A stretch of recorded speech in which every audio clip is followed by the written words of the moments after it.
ইরাকের একজন বিখ্যাত আলেম মালিক বিন দিনার একবার এক বিশাল মাহফিলে বক্তব্য দিতে দাঁড়ালেন।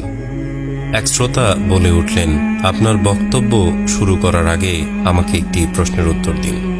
মালিক বিন দিনার তাকে প্রশ্নের অনুমতি দিলেন।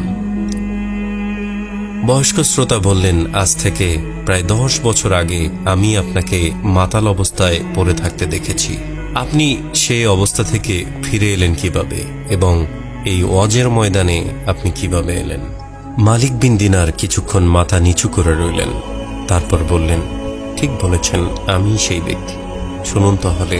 একদিন এক কদরের রাতে মদের দোকান বন্ধ ছিল। দোকানিকে অনেক অনুরোধ করে এক বোতল মদ কিনে বাসায় চলে আসলাম। বাসায় গিয়ে খাবো এই শর্তে। বাসায় ঢুকলাম, ঢুকেই দেখি আমার স্ত্রী সালাত আদায় করছে। আমি আমার ঘরে চলে গেলাম এবং বোতলটা টেবিলে রাখলাম। আমার 3 বছরের শিশু মেয়েটা দৌড়ে এলো। টেবিলের সাথে ধাক্কা খেয়ে মদের বোতলটি মাটিতে পড়ে গেল। অবুঝ মেয়েটি খিলখিল করে হাসতে লাগলো।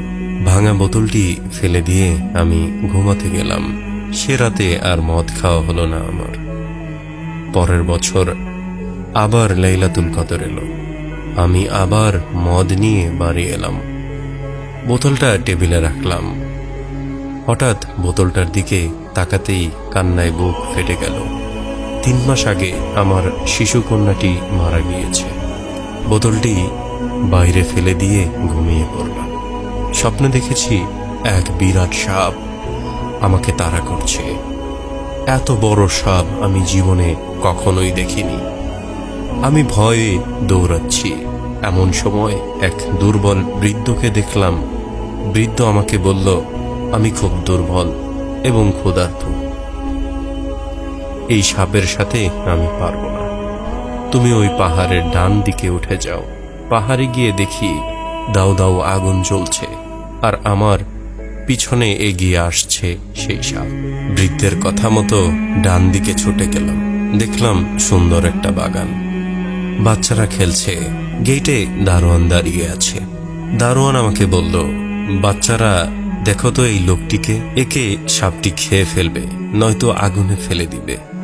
দারোয়ানের কথায় বাচ্চারা ছুটে এলো। তার মাঝে আমার মেয়েটাও ছিল। মেয়েটি আমার ডান হাত জড়িয়ে ধরে বাম হাতে থাপ্পড় দিয়ে সাপটিকে দূরে ফেলে দিল। অমনি সাপটি চলে গেল। আমি অবাক হয়ে গেলাম এবং বললাম, মা, তুমি এত ছোট আর এত বড় সাপ তোমায় ভয় পায়? মেয়ে বলল, আমি জান্নাতি মেয়ে, জাহান্নামের সাপ আমায় ভয় পায়। আব্বা, এই সাপকে তুমি চিনতে পারছো? আমি বললাম, না মা। আমার মেয়ে বলল, বাবা, এ তো তোমার নফস।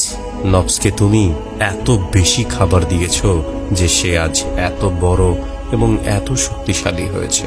সে তোমাকে আজ জাহান্নাম পর্যন্ত তাড়িয়ে নিয়ে এসেছে। মেয়েকে বললাম, পথে এক দুর্বল বৃদ্ধ আমাকে এখানে আসার পথ বলে দিয়েছে। সে কে? মেয়ে বলল, তাকেও চিনুনি? সে তোমার আত্মা, সে তোমার রূহ। তাকে তো কোনোদিনও খেতে দাওনি তুমি। সে না খেয়ে এতই দুর্বল হয়ে পড়েছে যে কোনো রকম বেঁচে আছে। সেদিন থেকে আমি আমার রূহকে খাদ্য দিয়ে যাচ্ছি আর নফসের খাবার একেবারেই বন্ধ করে দিয়েছি। চোখ বন্ধ করলে সেই ভয়াল রূপটি দেখতে পাই আর দেখি রূহকে, কত দুর্বল, হাঁটতে পারে না। ঝরঝর করে কেঁদে ফেললেন মালিক বিন দিনার। আল্লাহ তাআলা আমাদের সকলকে বোঝার তৌফিক দান করুক। আমিন ইয়া রাব্বাল